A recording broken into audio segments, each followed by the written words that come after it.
Okay, well, it looks like things are working. Good evening, everyone. How are you? And thank you, Molly, for the host. That's sweet of you. I'm a little biased. Okay. Well, we're just about to get ready to get started, so everybody get settled, grab a glass of water, tuck in, and get ready for bedtime stories.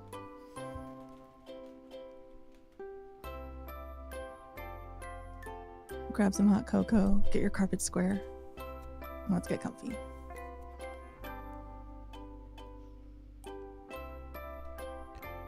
And if you would, just bear with us if we have any technical difficulties tonight. It's our first go-around, so be gentle. And please let us know if volumes and everything are okay, because, again, first time.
There we go. Hi, everybody. How are you guys doing this evening? I'm BJ, and this is Molly over here. Say hi, Molly. Hello. How's everybody doing? Tonight is official National Read a Book Day, and it is also the debut of our channel. So we're going to read a few fun little stories for you, and hopefully everybody's going to relax and have a great time. So, Molly, what are you reading for us tonight? Tonight I will be reading Oh, the Places You Will Go by Dr. Seuss, one of my personal favorites. And I will also be reading another one of my personal favorites, Goodnight Moon by Margaret Wise Brown. Wonderful. Tonight I will be reading, as I will do every night that we stream, a selection from Richard Scarry's The Golden Book of 365 Stories. There's a story for every day, so I'll be reading one of those. And I'll also be reading a few chapters from Charlotte's Web for you. So,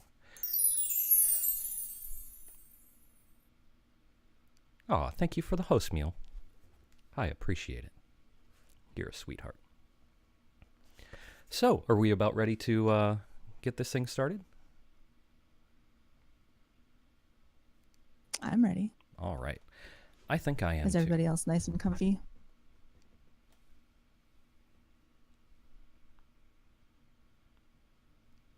You know, I was thinking about it. I should get like a onesie or something. I'm wearing my best dad long sleeve polo tonight, so that I could appear as dad as possible. And I apologize for my big headphones, but that's what works tonight. So, hey, I'm doing the same thing. It's okay. All right. Well, our first story from Richard Scarry's Golden Book of 365 Stories is Cattails for September 6th. Big cattails stood around the pond, waving at him to say, "The bank is steep. The water's deep. Be careful. Stay away." But Little Cat just laughed and said, "I'm not afraid of slipping." Then splash, and he went running home, his little cattail dripping. And that's it. It's a really short one. Some of these stories are short, some of them are quite long, but we'll get what we get. It's a good palate cleanser, I guess. I think so. It's a nice, easy way to ease into tonight, so Yeah. I like it. Maybe we'll read another one later. Just depends on how we're all feeling. Molly? I think that would be good. All right. So as I said before, yeah, nice little appetizer. That's right, Tooth. As I said before, I will be reading Oh, the Places You'll Go by Dr. Seuss. Let me know if you want me to show you the pictures. I'm realizing that maybe we need to, at least I need to work on how the angle is going to be, because if I look at it this way, I can't see you. So we'll look into that next time. Oh, the Places You'll Go.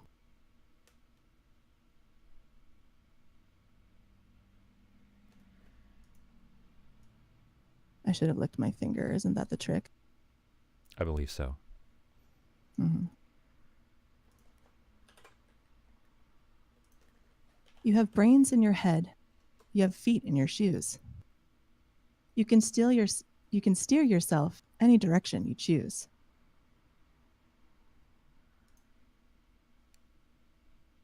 I apologize. I have just literally broken everything. Oh. And we're back. Still with me? I'm back. Can you hear me?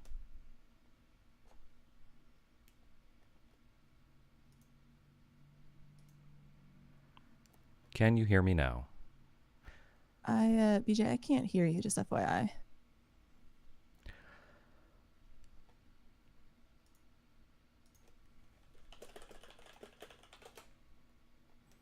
Okay, you can hear me? Okay. All right. Well, I'll just message me if you want me to stop. You have brains in your head. You have feet in your shoes. You can steer yourself any direction you choose. You're on your own, and you know what you know. And you are the guy or girl or person who'll decide where to go. Look, that's a person knowing what they know, feet in their shoes. They're going where they're going.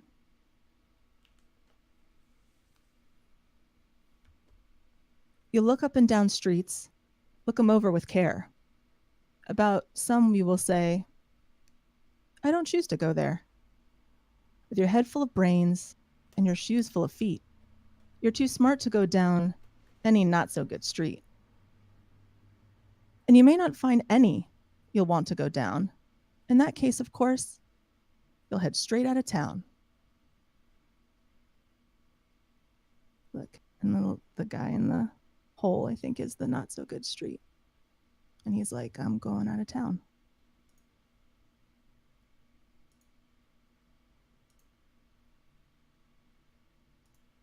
Out there, things can happen, and frequently do, to people as brainy and footsy as you.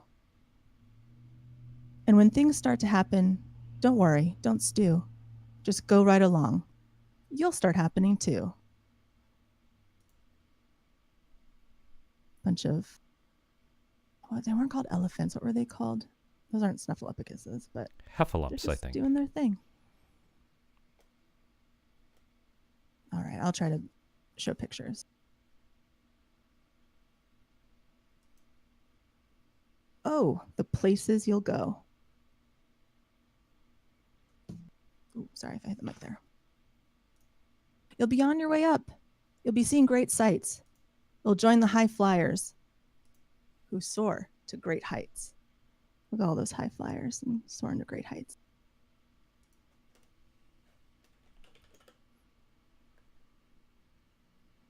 You won't lag behind because you'll have the speed. You'll pass the whole gang, and you'll soon take the lead. Wherever you fly, you'll be best of the best. Wherever you go, you will top all the rest.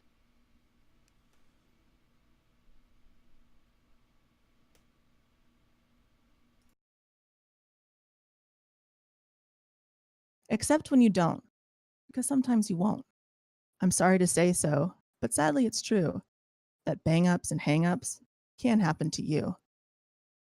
You can get it all hung up, it's a prickly perch, and your gang will fly on. You'll be left in a lurch. Look at him left in a lurch. His gang's flying on.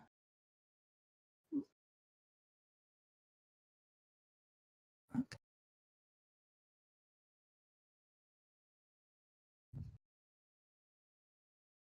You'll come down from the lurch with an unpleasant bump, and then chances are then that you'll be in a slump. And when you're in a slump, you're not in for much fun. Unslumping yourself is not easily done.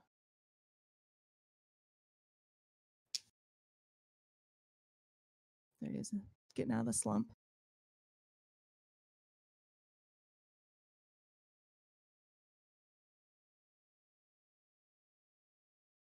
Oh, I need to fix my wires. And I need to stop hitting the mic. Sorry, guys. You will come to a place where the streets are not marked. Some windows are lighted, but mostly they're dark. Mostly they're dark. A place you can sprain both your elbow and chin. Do you dare to stay out? Do you dare to go in? How much can you lose? How much can you win? And if you go in, should you turn left or right? Or right and 3/4? Or maybe not quite? Or go around back and sneak in from behind? Simple it's not, I'm afraid you will find. For a mind maker upper to make up his mind. Look, all those options.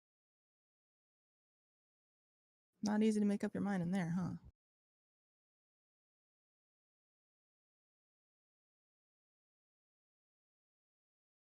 You can get so confused that you'll start into race.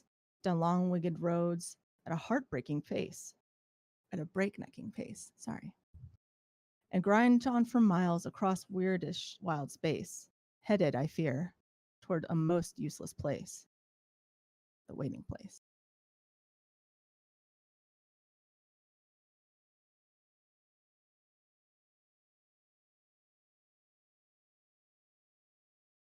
One of my favorite things about this book, and I purposely didn't read it as I started it or when I decided to pick it, is because I think it's still applicable no matter how old you are.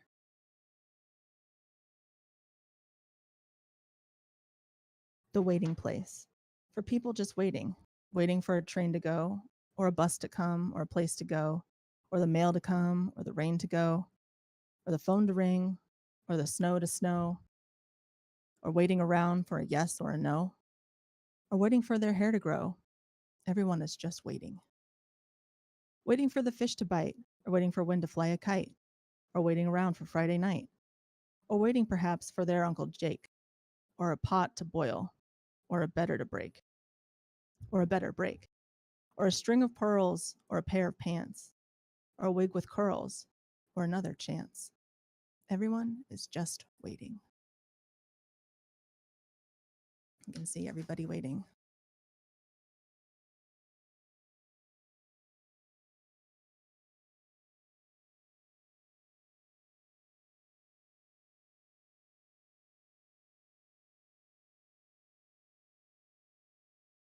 No, that's not for you. Somehow you'll escape all that waiting and staying. You'll find the bright places where boom bands are playing. Boom bands sound a lot more exciting. Apologies if you can hear my cat. He is super into reading, I guess.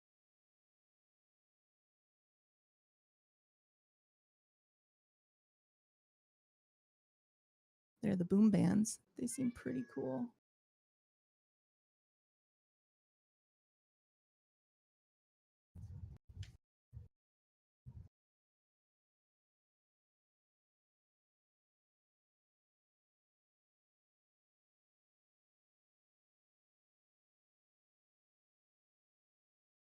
With banner flip flapping, one more you'll ride high, ready for anything under the sky.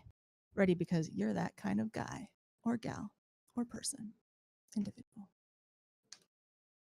All their banners held high.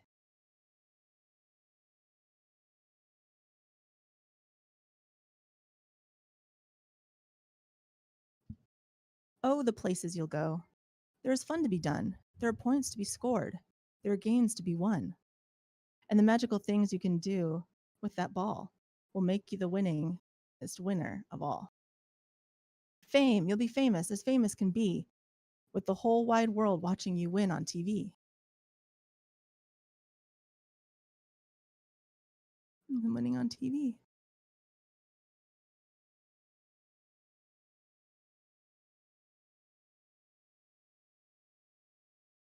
Except when they don't, because sometimes they won't.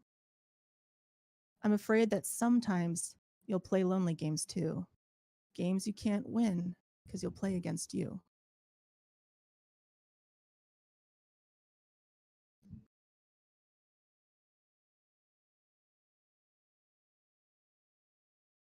My kitty cat is now on my desk. Come on. Come on. You're making it really hard to read. All right, we'll work around it.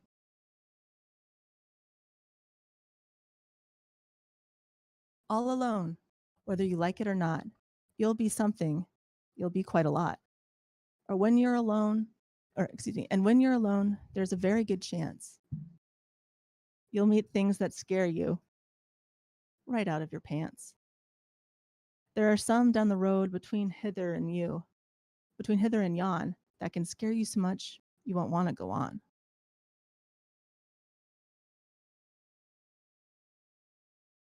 Let me know if you would like me to repeat anything, because Eamesy is being very affectionate.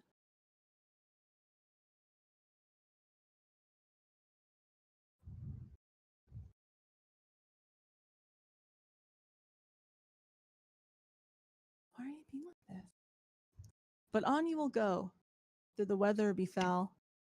But on you will go, though the weather be foul. On you will go, through the enemy's prowl. On you will go, the hack and cracks howl. Onward up many a frightening creek. Through your arms though your arms may get sore, and your sneakers may leak. Sorry, guys, give me 1 second. My kitty cat is being very, very all up on us. Come on. I know you want to. Okay. Sorry about that. Okay. I'm going to read that page over. Okay.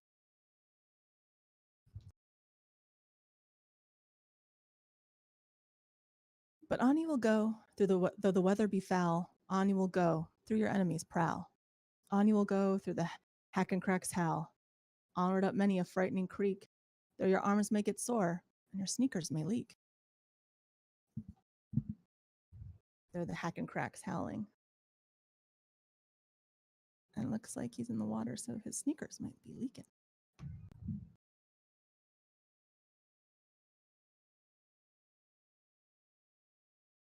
On and on you will hike, and I know you'll hike far, and face up to your problems, whatever they are.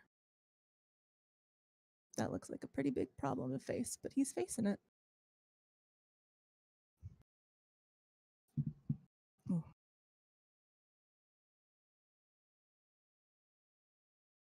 You'll get mixed up, of course, as you already know, with many strange birds as you go. You'll get mixed up, of course, as you already know. You'll get mixed up with many strange birds as you go. So be sure when you step with care and great tact, and remember that life's a great balancing act. Just never forget to be dexterous and deft, and never mix up your right foot and your left.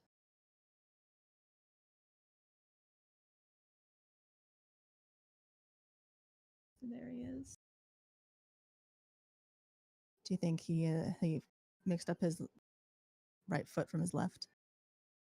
Do you think any of those guys did?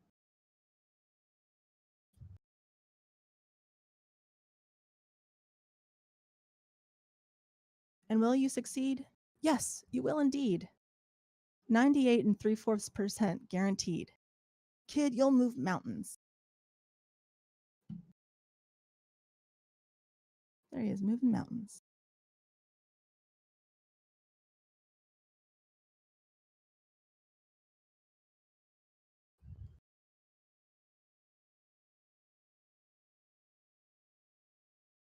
So, be your name Buxbaum or Bigsby or Bray or Mordecai Alley Van Allen O'Shea. You're off to great places. Today is your day. Your mountain is waiting. So go, get on your way. Oh, the places will go. And that was Oh, the Places You'll Go by Dr. Seuss. Thank you, With Molly. cameo by Eames the Cat. Thank you, Molly. I wish you could hear me. I'm going to try something real quick.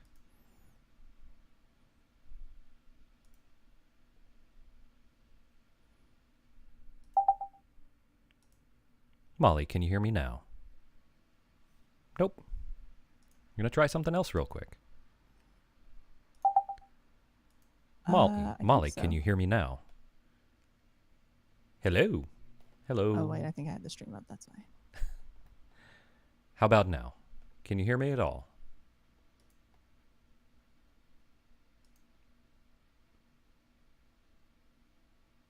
I thought I might have heard you, actually. How about now? Anything? No? What you might, maybe you can try just doing voice with me. And then capturing that way.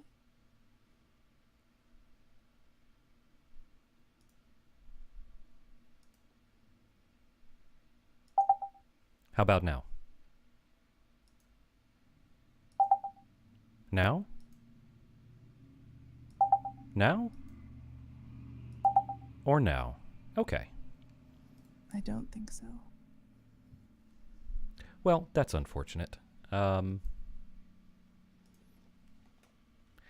think what we'll do is we'll take a short break and iron out these audio issues real But quick. I can hear you on the stream, so... Oh, okay.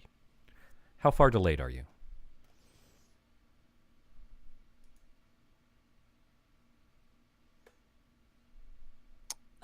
Just like a few seconds. Okay. Well, at least you can hear me. I think we'll just plow through then. Does that sound good?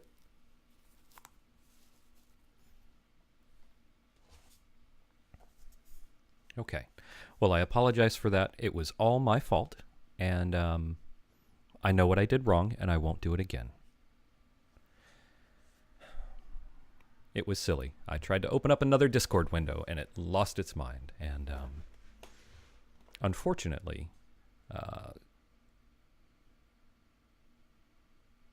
they're battling over the audio signal, and that's just what happens sometimes. But I'll know what not to do next time, that's for sure. So, now I'm going to read to you guys a few chapters of Charlotte's Web. And I don't have a plan as to how many chapters I'll read. And I actually haven't read this book myself before, so this will be a first for me and maybe for some of you guys as well. If you guys don't know, it's by E.B. White, and it is one of the classic all-time tales of... I don't know, believing in yourself?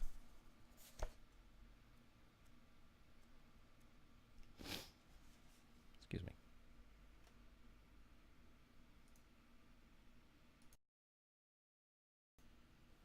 But we're going to find out together. So,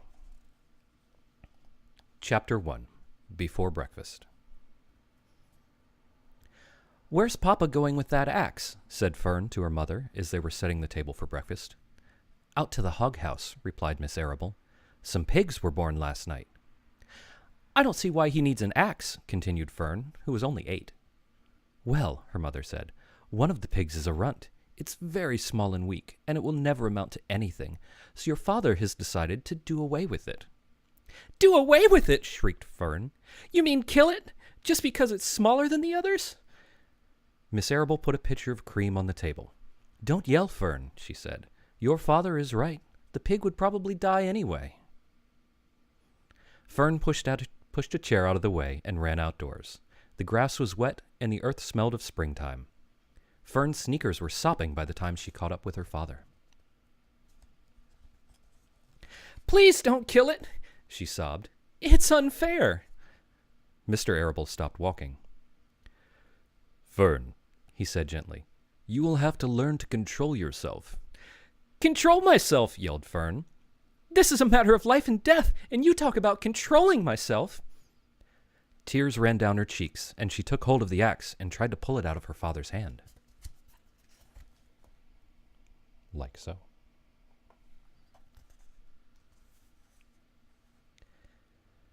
"Fern," said Mr. Arable, "I know more about raising a litter of pigs than you do. A weakling makes trouble. Now run along." "But it's unfair!" cried Fern. "The pig couldn't help being born small, could it?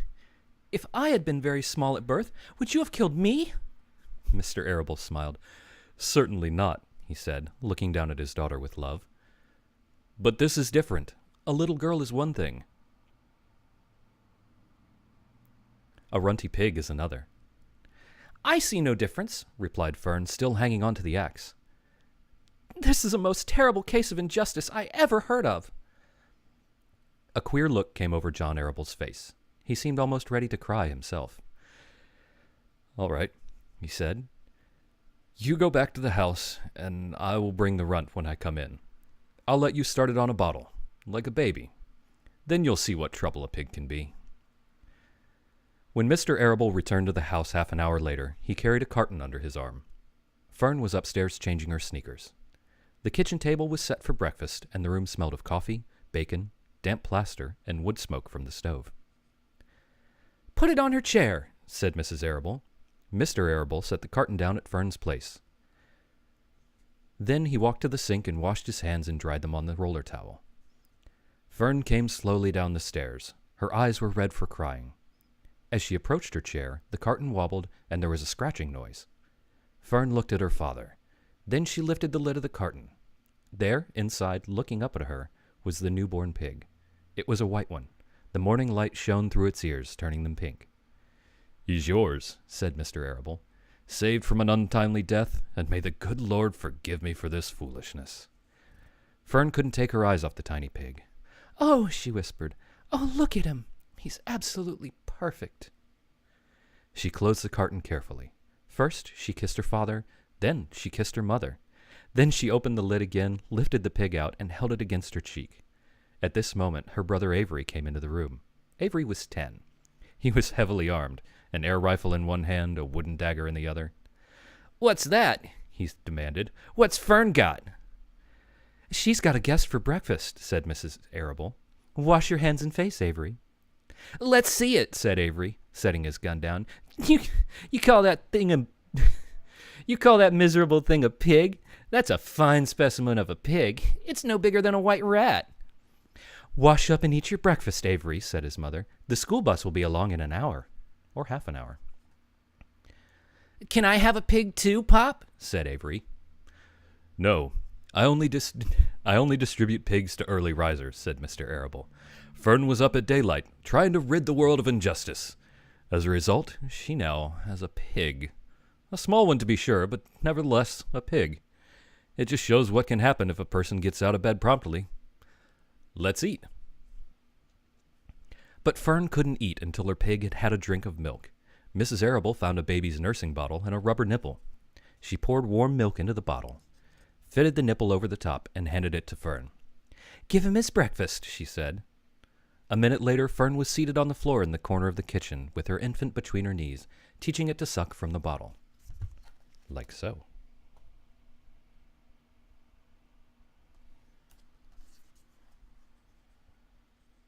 The pig, although tiny, had a good appetite and caught on quickly. The school bus honked from the road. "Meep, meep." "Run!" commanded Miss Arable, taking the pig from Fern and slipping a donut into her hand. Lucky girl getting donuts. Avery grabbed his gun and another donut. The children ran out to the road and climbed into the bus. Fern took no notice of the others in the bus. She just sat and stared out of the window, thinking what a blissful world it was and how lucky she was to have entire charge of a pig. By the time the bus reached school, Fern had named her pet, selecting the most beautiful name she could think of. "Its name is Wilbur," she whispered to herself. She was still thinking about the pig when the teacher said, "Fern, what is the capital of Pennsylvania?" "Wilbur," replied Fern dreamily. The pupils giggled, and Fern blushed. That's the end of chapter 1. Pardon me while I take a drink of water.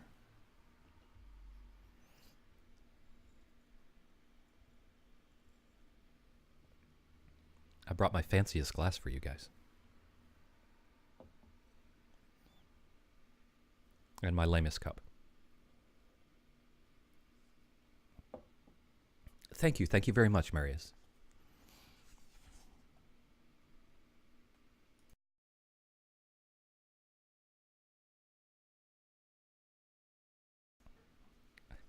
I'm hoping that I'll remember how to do all these voices by the end of this book, and I'll be consistent, but we shall see. Also, I apologize if I'm not looking directly at you guys enough. I seem to lose my place quite easily when I look up, so here we go. Chapter 2, Wilbur. Fern loved Wilbur more than anything. She loved to stroke him, to feed him, to put him to bed. Every morning, as soon as she got up, she warmed his milk, tied his bib on, and held the bottle for him. Every afternoon, when the school bus stopped in front of her house, she jumped out and ran to the kitchen to fix another bottle for him. She fed him again at supper time, and again just before going to bed. Mrs. Arable gave him a feeding around noontime each day when Fern was away in school. Wilbur loved his milk, and he was never happier than when Fern was warming up a bottle for him. He would stand and gaze up at her with adoring eyes. For the first few days of his life, Wilbur was allowed to live in a box near the stove in the kitchen. Then, when Mrs. Arable complained, he was moved to a bigger box in the woodshed. At 2 weeks of age, he was moved outdoors. It was apple blossom time, and the days were getting warmer. Mr. Arable fixed a small yard specially for Wilbur under an apple tree and gave him a large wooden box full of straw with a doorway cut in it so he could walk in and out as he pleased. "Won't he be cold at night?" asked Fern. "No," said her father. "You watch and see what he does." Carrying a bottle of milk, Fern sat down under the apple tree inside the yard. Wilbur ran to her, and she held the bottle for him while he sucked. When he had finished the last drop, he grunted and walked sleepily into the box. Fern peered through the door. Wilbur was poking the straw with his snout. In a short time, he had dug a tunnel in the straw. He crawled into the tunnel and disappeared from sight, completely covered with straw. Fern was enchanted. It relieved her mind to know that her baby would sleep covered up and would stay warm. I hope you guys are cuddled up and staying warm tonight. Every morning after breakfast, Wilbur walked out to the road with Fern and waited with her till the bus came. She would wave goodbye to him, and he would stand and watch the bus until it vanished around a turn. While Fern was in school, Wilbur shut up inside his yard. Wilbur was shut up inside his yard. I doubt he shut up. But as soon as she got home in the afternoon, she would take him out and he would follow her around the place. If she went up to the house, Wilbur went too. If she went upstairs, Wilbur would wait at the bottom step until she came down again. If she took her dog for a walk in the dog carriage, Wilbur followed along. Sometimes on these journeys, Wilbur would get tired, and Fern would pick him up and put him in the carriage alongside the doll, like so.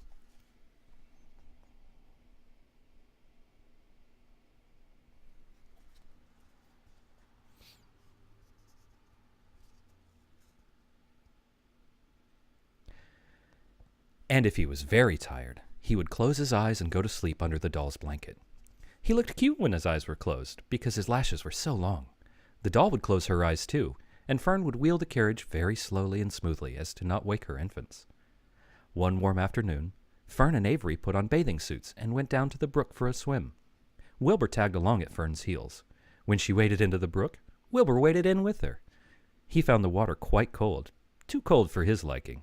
So while the children swam and played and splashed water at each other, Wilbur amused himself in the mud along the edge of the brook, where it was warm and moist and delightfully sticky and cozy. Every day was a happy day, and every night was peaceful. Wilbur was what farmers call a spring pig, which simply means that he was born in springtime. When he was 5 weeks old, Mr. Arable said he was now big enough to sell and would have to be sold. Fern broke down and wept, but her father was firm about it. Wilbur's appetite had increased, and he was beginning to eat scraps of food in addition to milk. Mr. Arable was not willing to provide for him any longer. He had already sold Wilbur's 10 brothers and sisters. "He's got to go, Fern," he said. "You've had your fun raising a baby pig, but Wilbur's not a baby any longer, and he has got to be sold." "Call up the Zuckermans," suggested Mrs. Arable to Fern. "Your Uncle Homer sometimes raises a pig, and if Wilbur goes there to live, you can walk down the road and visit him as often as you like." "How much money should I ask for him?" Fern wanted to know. "Well," said your father, "he's a runt. Tell your Uncle Homer you've got a pig you'll sell for $6 and see what he says." It was soon arranged. Fern phoned and got her Aunt Edith, and her Aunt Edith hollered for Uncle Homer, and Uncle Homer came in from the barn and talked to Fern. When he heard that the price was only $6, he said he would buy the pig. Next day, Wilbur was taken from his home under the apple tree and went to live in a manure pile in the cellar of Zuckerman's barn. And that's the end of the second chapter, and my leg is falling asleep.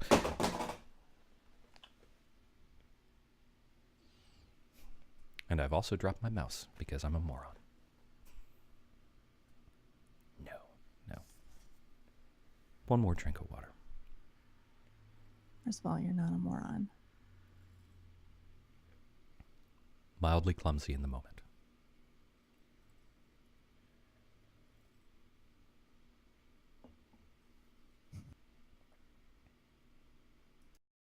That's a good book. I feel like I've only seen the movie. I don't know if I've actually read the book. I believe I've only seen the movie as well. I think we may have read it in grade school, as a group, but I don't actually recall having read it myself. But how's the audio volume? Am I too loud? Too quiet? Too anything? Yeah, Am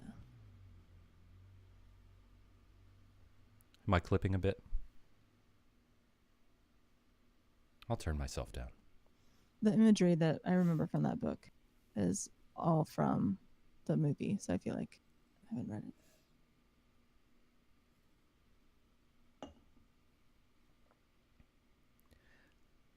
It's a perfect time for everyone else to grab a sip of water, maybe stretch a little bit, pull the blankets up, get cozy. All right. Here we go. Chapter 3. Escape. The barn was very large. It was very old. It smelled of hay, and it smelled of manure. It smelled of the perspiration of tired horses, and the wonderful sweet breath of patient cows. It often had a sort of peaceful smell, as though nothing bad could happen ever in the world again. It smelled of grain, and of harness dressing, and of axle grease, and of rubber boots, and of new rope. And whenever the cat was given a fish head to eat, the barn would smell of fish.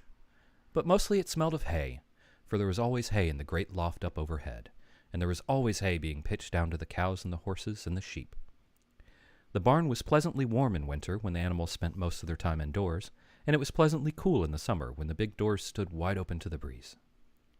The barn had stalls on the main floor for the workhorses, tie-ups on the main floor for the cows, a sheepfold down below for the sheep, a pig pen down below for Wilbur. And it was full of all sorts of warm things that you find in barns: ladders, grindstones, pitchforks, monkey wrenches and scythes, lawnmowers, snow shovels, axe handles, milk pails, water buckets, empty grain sacks, and rusty rat traps. It was the kind of barn that swallows like to build their nests in. It was the kind of barn that children like to play in. And the whole thing was owned by Fern's uncle, Mr. Homer L. Zuckerman. Oh, my goodness. Oh, my goodness. Thank you, Kay. Thank you so much for the raid. I very, very, very much appreciate it. Let's do this real quick.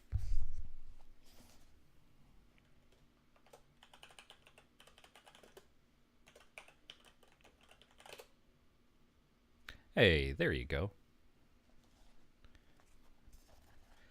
Everybody make sure that you go follow Kay. She's a wonderful, wonderful variety streamer and RPer. She's played a lot of No Man's Sky recently, a lot of Resident Evil remastered, and she is just a whiz-bang, amazing, amazing RPer on GTA. So give her a follow, give her all the love, and thank you very much, Kay. I appreciate it.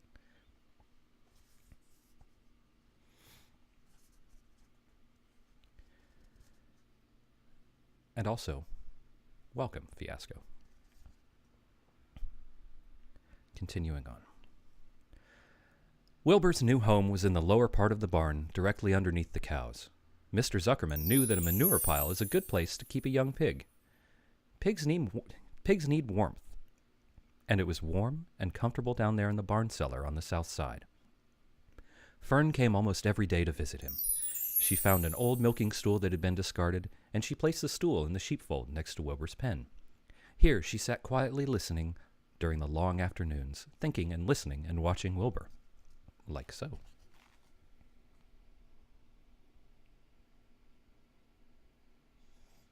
Thank you for the follows, dears. The sheep soon got to know her and trust her. So did the geese who lived with the sheep. All the animals trusted her. She was so quiet and friendly. Mr. Zuckerman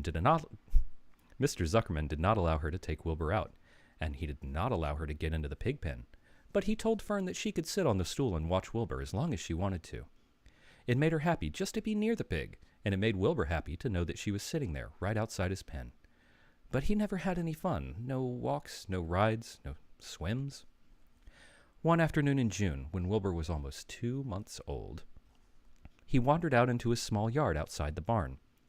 Fern had not arrived for her usual visit. Wilbur stood in the sun, feeling lonely and bored. "There's never anything to do around here," he thought. He walked slowly to his food trough and sniffed to see if anything had been overlooked at lunch. He found a small strip of potato skin and ate it. His back itched, so he leaned against the fence and rubbed against the boards. When he tired of this, he walked indoors, climbed to the top of the manure pile, and sat down. He didn't feel like going to sleep. He didn't feel like digging. He was tired of standing still and tired of laying down. "I'm less than 2 months old, and I'm tired of living," he said. He walked out into the yard again. "When I'm out here," he said, "there's no place to go but in. When I'm indoors, there's no place to go but out in the yard." "That's where you're very wrong, my friend," said a voice. Wilbur looked through the fence and saw the goose standing there. "You don't have to stay in that dirty little yard," said the goose, who talked rather fast. "One of the boards is loose. Push on it. Push on it. And come on out." "What?" said Wilbur. "Say it slower."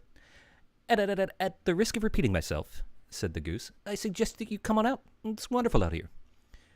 "Did you say a board was loose?" That I did, said the goose. Wilbur walked up to the fence and saw that the goose was right. One board was loose.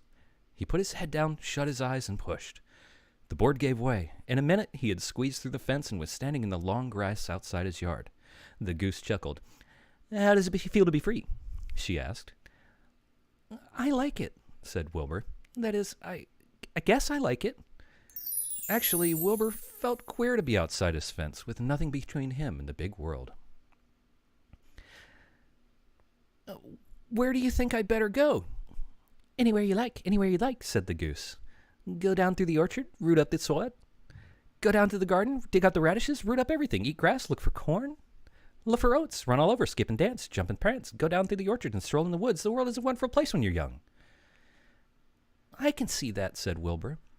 He gave a jump in the air, twirled, ran a few steps, stopped, looked all around, sniffed the smells of the afternoon, and then set off walking down through the orchard, pausing in the shade of the apple tree. He put his strong snout into the ground and began pushing, digging, and rooting. He felt very happy. He had plowed up quite a piece of ground before anyone noticed him. Mrs. Zuckerman was the first to see him. She saw him from the kitchen window, and immediately she shouted for the men. "Homer!" she cried. "Pigs out! Lurvy! Pigs out! Homer! Lurvy! Pigs out! He's down there under that apple tree!" "Now the trouble starts," thought Wilbur. "Now I'll catch it." The goose heard the racket, and she, too, started hollering. Run downhill. Make for the woods, she shouted to Wilbur. "They'll never catch you in the woods." The cocker spaniel heard the commotion, and he ran out from the barn to join the chase. Mr. Zuckerman heard, and he came out of the machine shed where he was mending a tool. Lurvy, the hired man, heard the noise and came up from the asparagus patch where he was pulling weeds. Everybody walked toward Wilbur, and Wilbur didn't know what to do. The woods seemed a long way off, and anyway, he had never been down there in the woods and wasn't sure he'd like it. "Get around behind him, Lurvy," said Mr. Zuckerman, "and drive him towards the barn. And take it easy, don't rush him. I'll go get a bucket of slops." The news of Wilbur's escape spread rapidly among the animals in the place. Whenever any creature broke loose on Zuckerman's farm, the event was of great interest to the other. The goose shouted to the nearest crow that Wilbur was free, and soon all the cows knew. Then one of the cows told one of the sheep, and soon all the sheep knew. The lambs learned it from their mothers, the horses in their stalls in the barn pricked up their ears when they heard the goose hollering, and soon the gooses had caught on to what was happening. "Wilbur's out," they said. Every animal stirred and lifted its head and became excited to know that one of his friends had got free and was no longer penned up or tied fast. Wilbur didn't know what to do or which way to run. It seemed as though everybody was after him. "If this is what it's like to be free," he thought, "I believe I'd rather be pinned up in my own yard." The cocker spaniel was sneaking up on him from one side. Lurvy, the hired man, was sneaking up on him from the other side. Mrs. Zuckerman stood ready to head him off if he started for the garden, and now Mr. Zuckerman was coming down toward him carrying a pail. "This is really awful," thought Wilbur. "Why doesn't Fern come?" He began to cry. The goose cook took command and began to give orders. "Don't you stand there, Wilbur. Dodge about, cried the goose. "Skip around, run towards me, slip in and out, in and out, in and out. Make for the woods, twist and turn." The cocker spaniel sprung for window. That's a lot of reading, pardon me.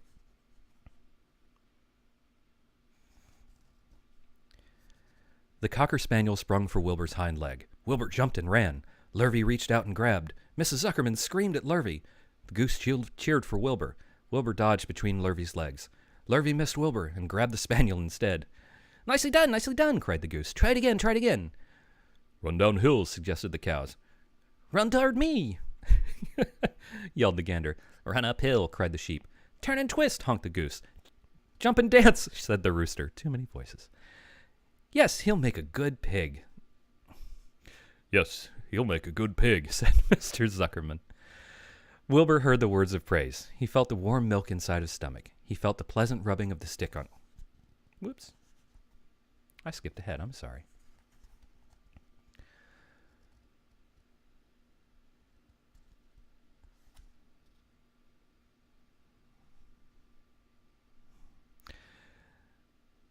Look out for Lurvy, cried the cows. Look out for Zuckerman, yelled the gander. Watch out for the dog, cried the sheep. Listen to me, screamed the goose. Poor Wilbur was dazed and frightened by this hullabaloo. He didn't like being in the center of all this fuss. He tried to follow the instructions his friends were giving him, but he couldn't run downhill and uphill at the same time, and he couldn't turn and twist when he was jumping and dancing, and he was crying so hard he could barely see anything that was happening. After all, Wilbur was a very young pig, not much more than a baby, really. He wished Fern was there to take him in her arms and comfort him. When he looked up and saw Mr. Zuckerman standing quite close to him, holding a pail of warm slops, he felt relieved. He lifted his nose and sniffed. The smell was delicious. Warm milk, potato skins, wheat middlings, Kellogg's cornflakes, and a popover left from the Zuckerman's breakfast. Come, pig, said Mr. Zuckerman, tapping the pail. Come, pig. Wilbur took a step towards the pail. No, said the goose. It's the old pail trick, Wilbur. Don't fall for it. He's trying to lure you back into captivity, Ivety. He's appealing to your stomach. Wilbur didn't care. The food smelled appetizing. He took another step towards the pail. Pig, said Mr. Zuckerman in a kind voice, and began walking slowly toward the barnyard, looking all about him innocently, as if he didn't know that a little white pig was following along behind him. You'll be sorry, called the goose. Wilbur didn't care. He kept walking toward the pail of slops. You'll miss your freedom, honked the goose. An hour of freedom was worth a barrel of slops. Wilbur didn't care. When Mr. Zuckerman reached the pig pen, he climbed over the fence and poured the slops into the trough.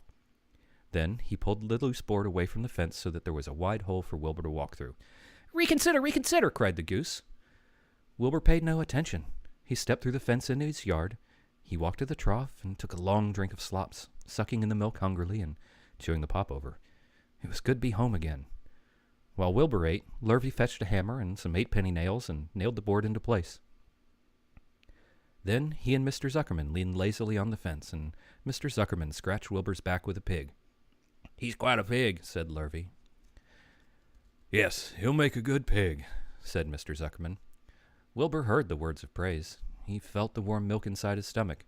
He felt the pleasant rubbing of the stick along his itchy back. He felt peaceful and happy and sleepy. This had been a tiring afternoon. It was still only about 4 o'clock, but Wilbur was ready for bed. I'm really too young to go out into the world alone, he thought as he lay down. And that's Chapter 3. End of Chapter 3. I think it's time for another nice long drink of water. That particular chapter was exciting and a little bit difficult to read. Thank you, Greasy, for the host, and thank you, Kay and Sam, for the follows. I sure appreciate it. I really love having you guys here. Thank you, Molly.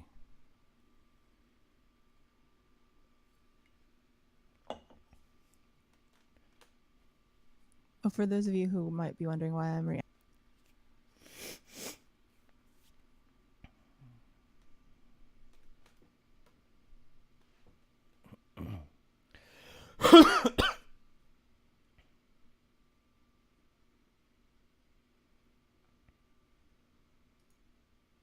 One quick moment here back to the intro screen, guys. I think I have The Martian. I can grab it real quick. I don't know if you want me to keep reading.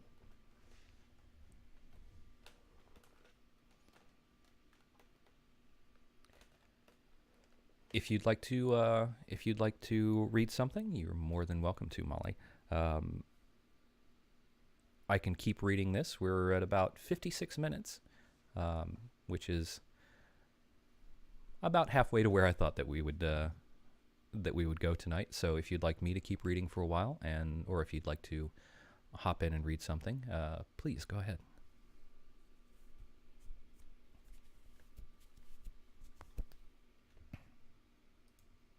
Okay. Give me just a second. Let me grab it. That way you can give your voice a little bit of a break. I'm also interested. I'll give chat a prompt.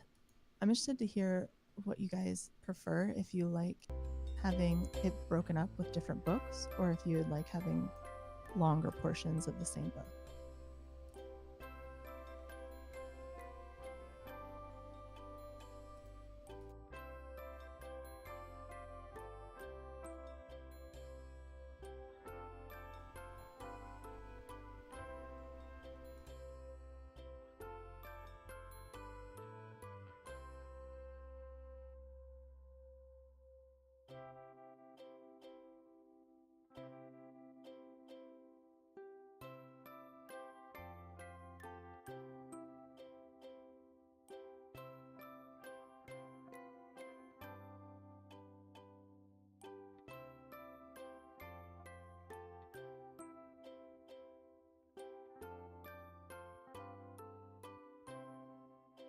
Hey, Bludgeon, we haven't beaten it yet. We're working on it. It's really hard to defeat a book, so...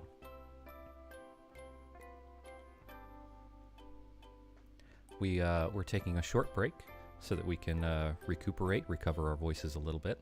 Molly's grabbing a book, and then we'll be right back.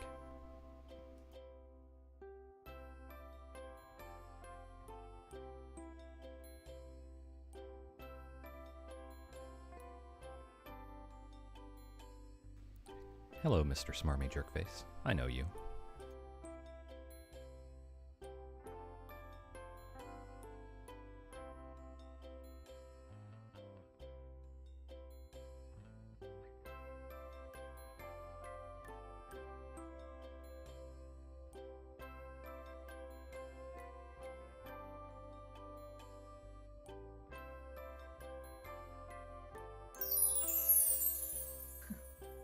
So I don't know where the Martian is. I do have World War Z, and I don't know if that is exactly what we want. I don't know if World War Z is exactly the sort of thing that we're supposed to tackle here today. But I've had a few moments of rest. And I think I could probably push on for another chapter here. It's not very long. I'll push on through another chapter, and then Molly, if you want to tackle Goodnight Moon, then we can hop onto that.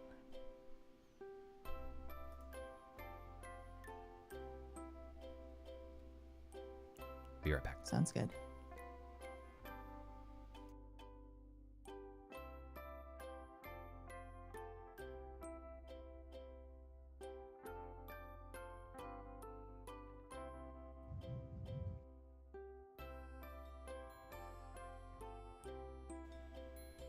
Here we go. Had to turn my fog machine on for a second.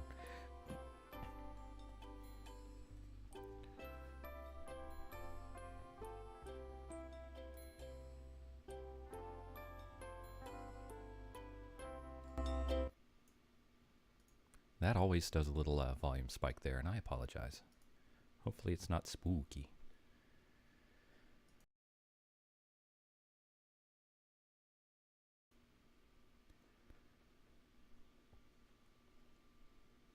Okay.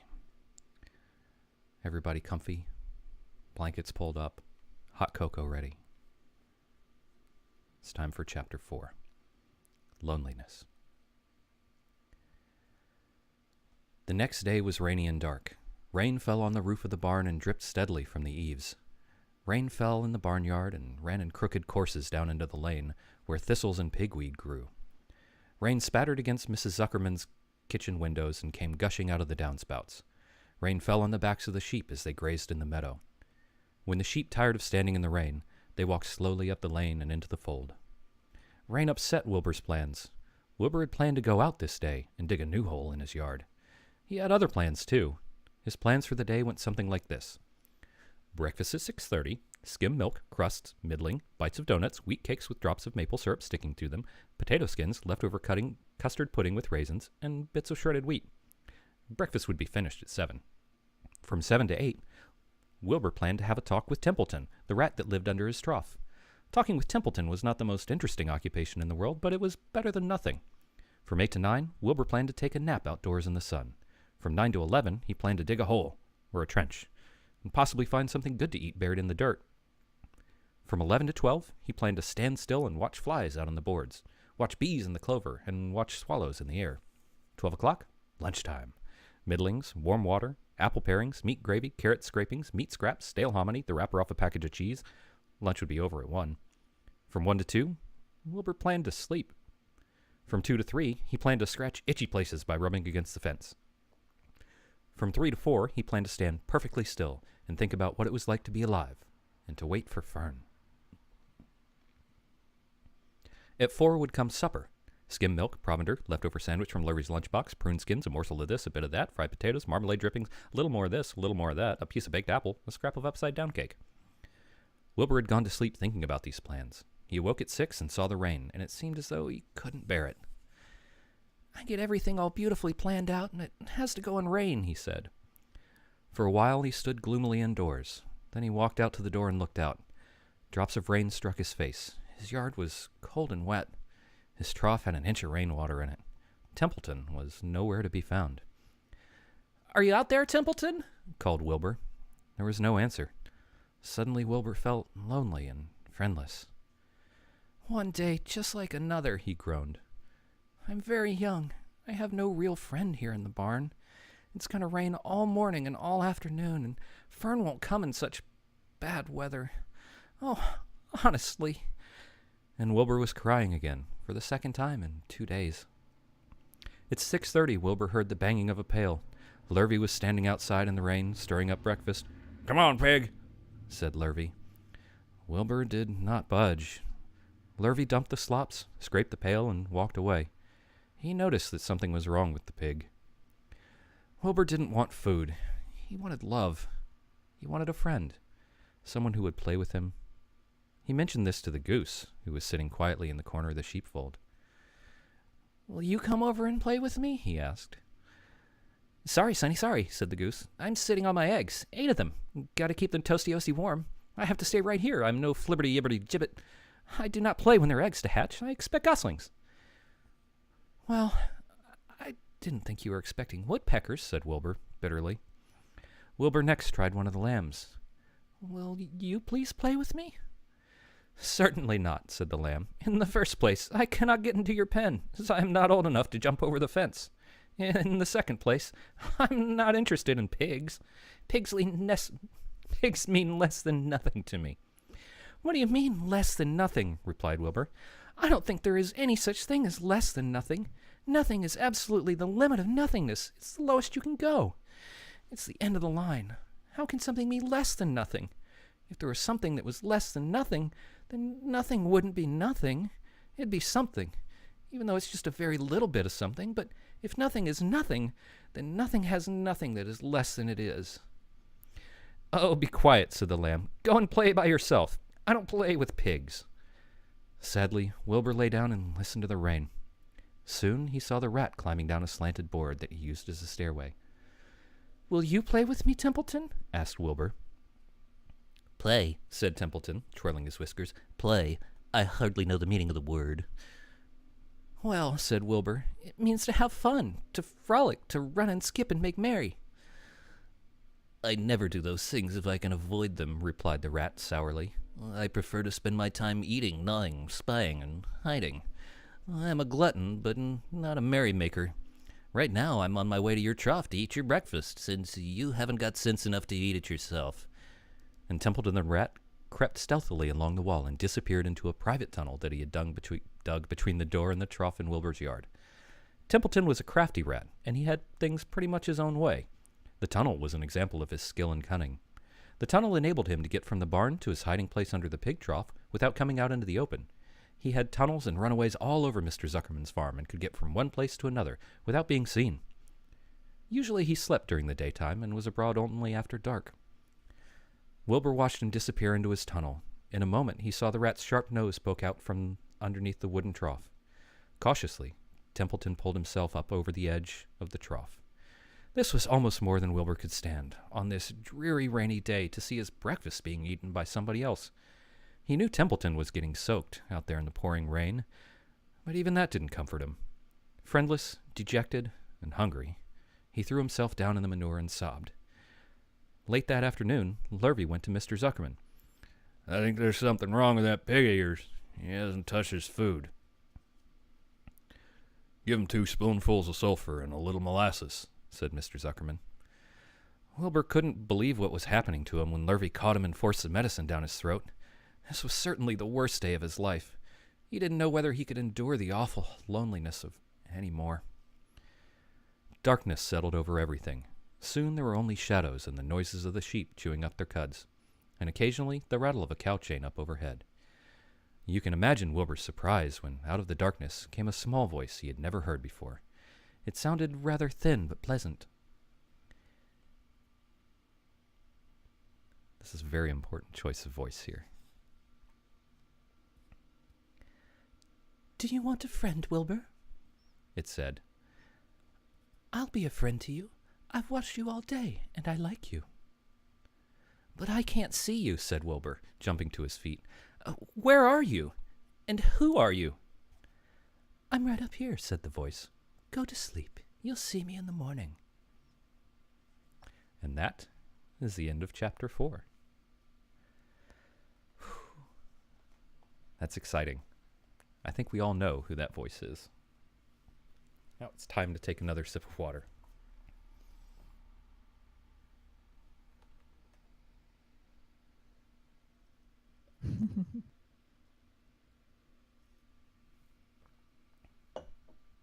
Well, thank you, Death Call. I'm glad that you find it lovely. My cats are being really chatty, so I apologize if we get interrupted again. Aw, that's okay. So, shall we continue on to chapter 5?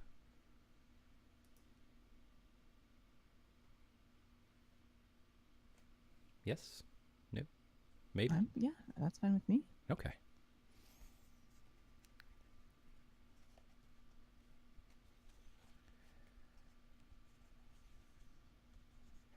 I appreciate the enthusiasm, chat.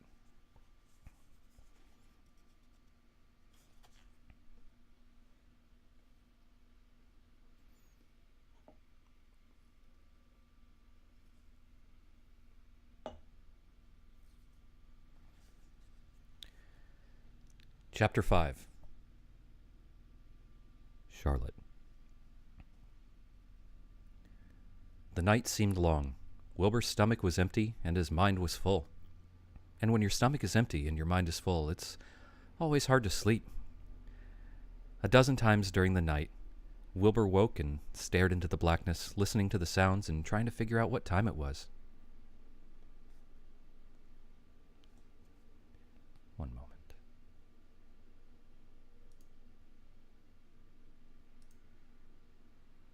There we go.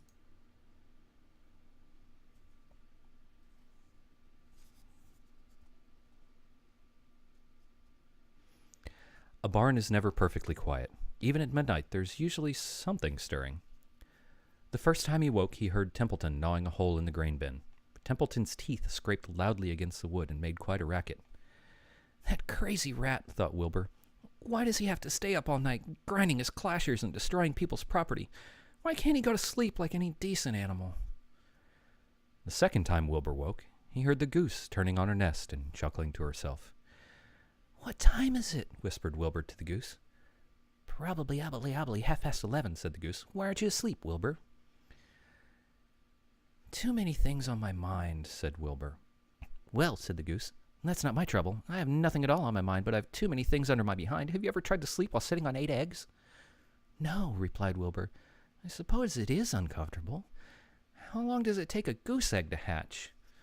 Approximately 30 days, all told, answered the goose. But I cheat a little. On warm afternoons, I just pull a little straw over the eggs and go out for a walk. Wilbur yawned and went back to sleep. In his dreams, he heard again the voice saying, I'll be a friend to you. Go to sleep. You'll see me in the morning. About half an hour before dawn, Wilbur woke and listened. The barn was still dark. The sheep lay motionless. Even the goose was quiet. Overhead, on the main floor, nothing stirred. The cows were resting. The horses dozed. Templeton had quit work and gone off somewhere on an errand. The only sound was a slight scraping noise from the rooftop, where the weather vane swung back and forth. Wilbur loved the barn when it was like this, calm and quiet, waiting for light. Day is almost here, he thought. Through a small window, a faint gleam appeared. One by one, the stars went out.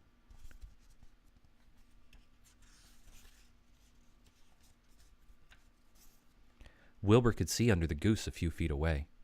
She sat with her head tucked under a wing. Then he could see the sheep and the lambs. The sky lightened.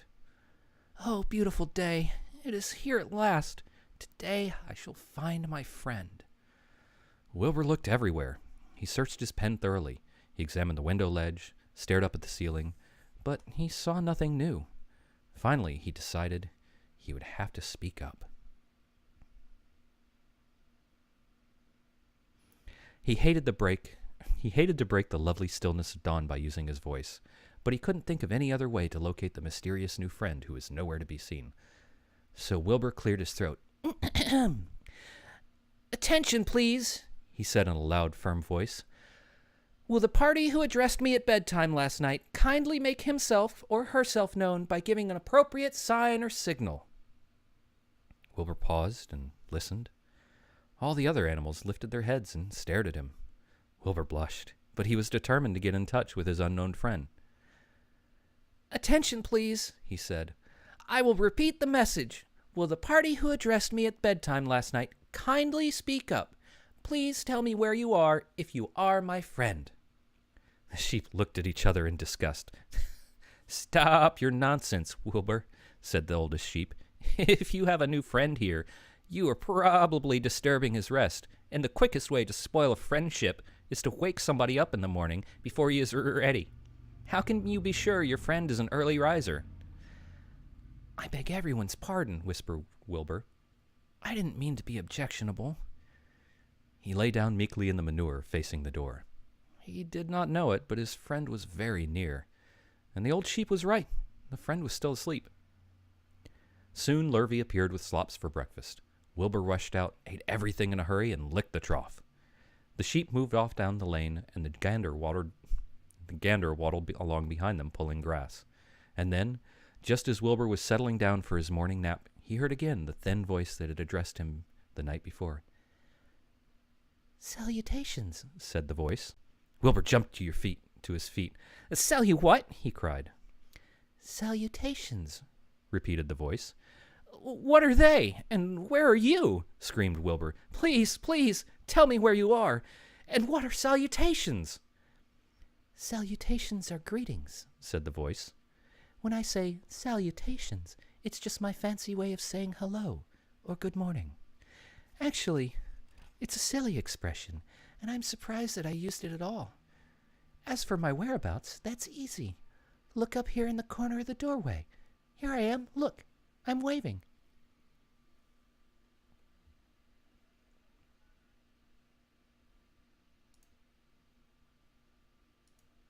Welcome back, Molly. At last, Wilbur saw the creature that had spoken to him in such a kindly way. Stretched across the upper part of the doorway was a big spider web, and hanging from the top of the web, head down, was a large gray spider. She was about the size of a gumdrop. She had 8 legs, and she was waving one of them. Waving one of them at Wilbur in a friendly greeting. See me now? She asked. Oh, yes, indeed, said Wilbur. Yes, indeed. How are you? Good morning. Salutations. Very pleased to meet you. What is your name, please? May I have your name? My name, said the spider, is Charlotte. Charlotte what? Asked Wilbur eagerly. Charlotte A. Cavatica. But just call me Charlotte. I think you're beautiful, said Wilbur. Well, I am pretty, replied Charlotte. There's no denying that. Almost all spiders are rather nice-looking. I'm not as flashy as some, but I'll do. I wish I could see you, Wilbur, as clearly as you can see me. Why can't you? Asked the pig. I'm right here. Yes, but I'm nearsighted, replied Charlotte. I've always been dreadfully nearsighted. It's good in some ways, not so good in others. Watch me wrap up this fly. A fly that had been crawling along Wilbur's trough had flown up and blundered into the lower part of Charlotte's web and was tangled in the sticky threads. The fly was beating its wings furiously, trying to break loose and free itself. First, said Charlotte, I dive at him. She plunged headfirst toward the fly. As she dropped, a tiny silken thread unwound from her rear end. Next, I wrap him up. She grabbed the fly, threw a few jets of silk around it, and rolled it over and over, wrapping it so that it couldn't move.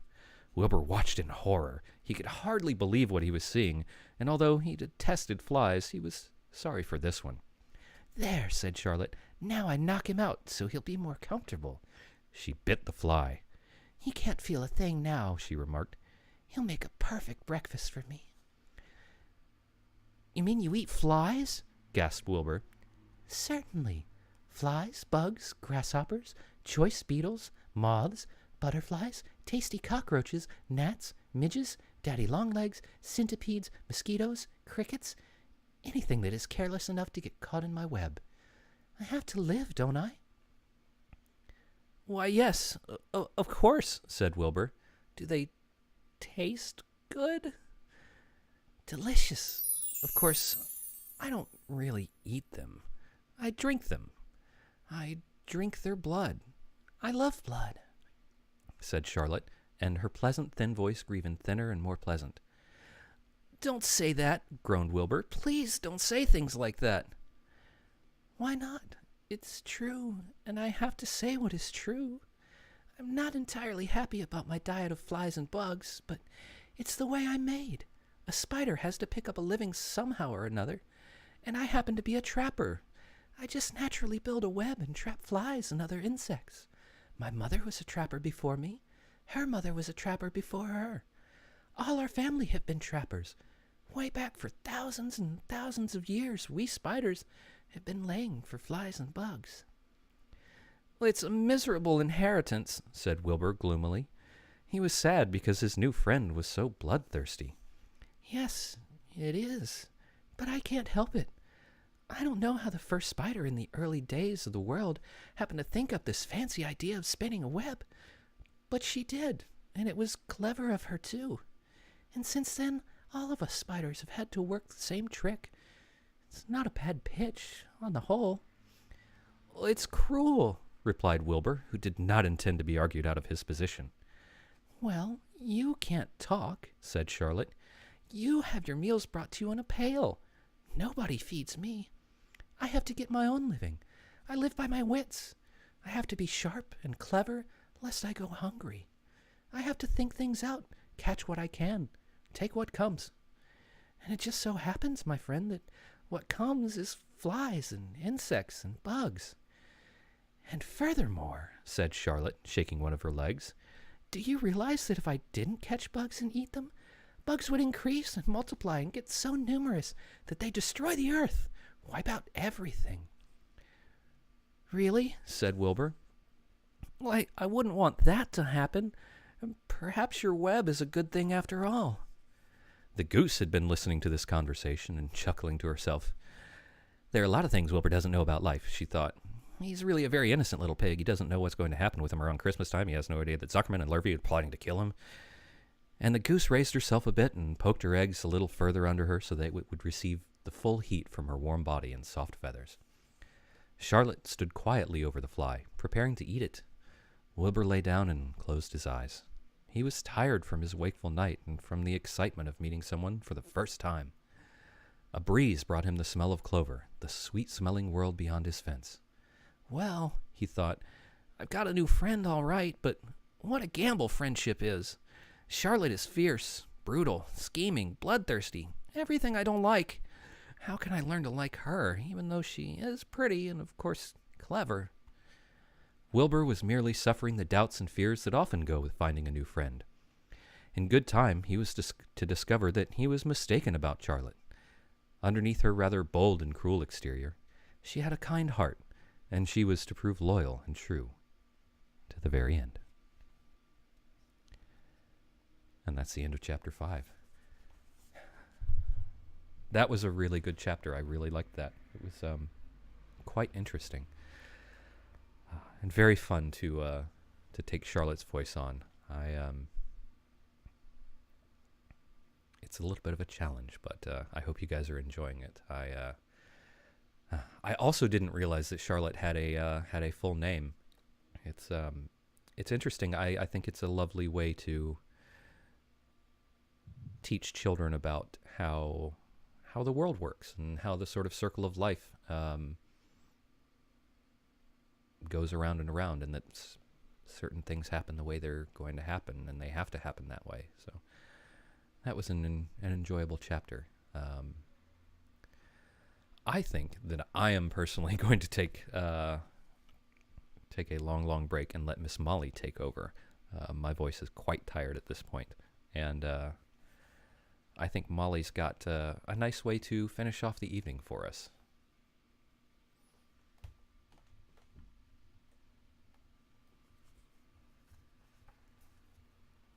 You did great, Mr. B, by the way. Thank you, Molly. I will be reading one of my all-time favorites. I always read this over and over as a child. It is Goodnight Moon by Margaret Wise Brown. I could not be more excited to hear Molly read this. I get this book for anytime a friend has a baby. This is always the book I get them because I have such fond memories of it. But Goodnight Moon. In the great green room, there was a telephone and a red balloon and a picture of the cow jumping over the moon. There were 3 little bears sitting in chairs and 2 little kittens and a pair of mittens and a little toy house and a young mouse.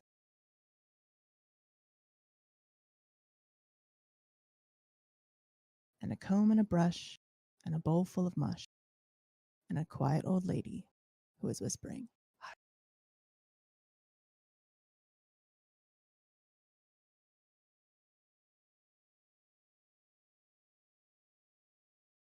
Good night, room.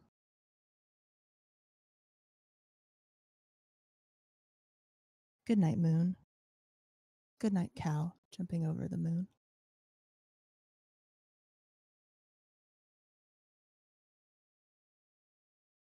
Good night, light and the red balloon. Good night, bears. Good night, chairs.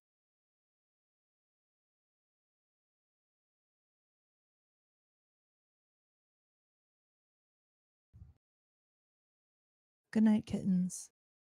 And good night, mittens.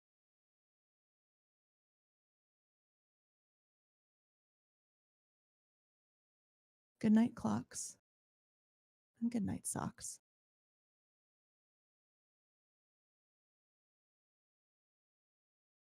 Good night, little house. And good night, mouse. You can see the little mouse there. Little tiny.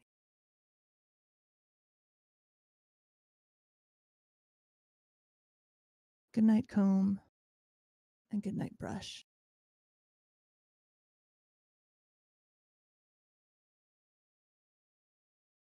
Good night, nobody. Good night, mush.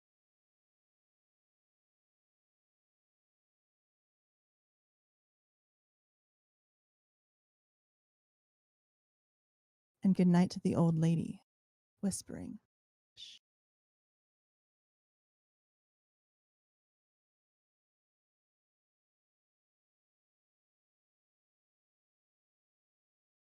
Good night, stars. Good night, air.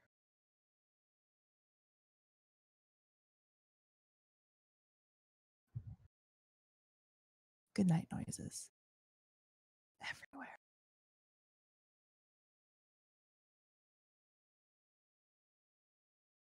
And that was Goodnight Moon by Margaret Wise Brown. One of my favorites. Oh, that's lovely. Thank you so much, Molly. It was an absolute pleasure to listen to you read that. That is the very first time that I've heard Goodnight Moon, or read it, I guess. Thank you.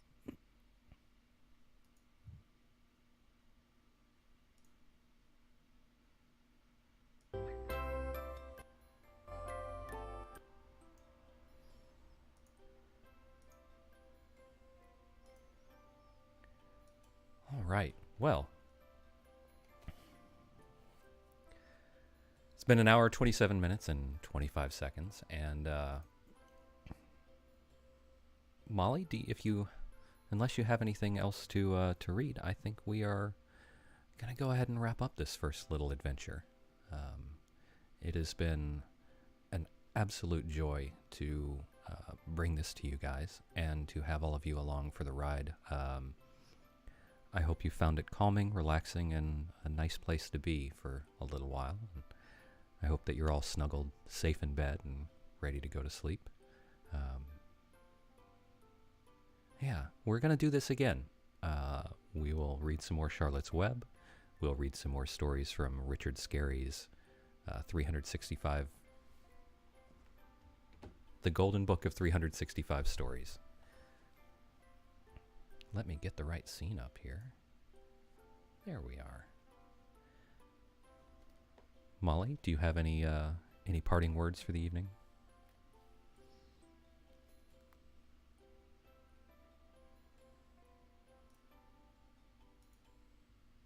Just good night and sleep tight. And thank you for spending your evening with us. We hope we helped you be calm and relax.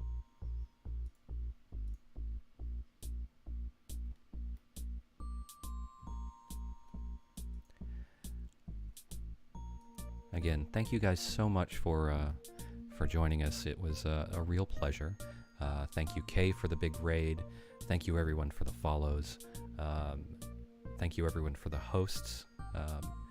If you haven't followed, click that follow button, and you'll know when we go live next time, and can bring you some sweet bedtime stories. And we can take you guys off to Sleepy Time Junction.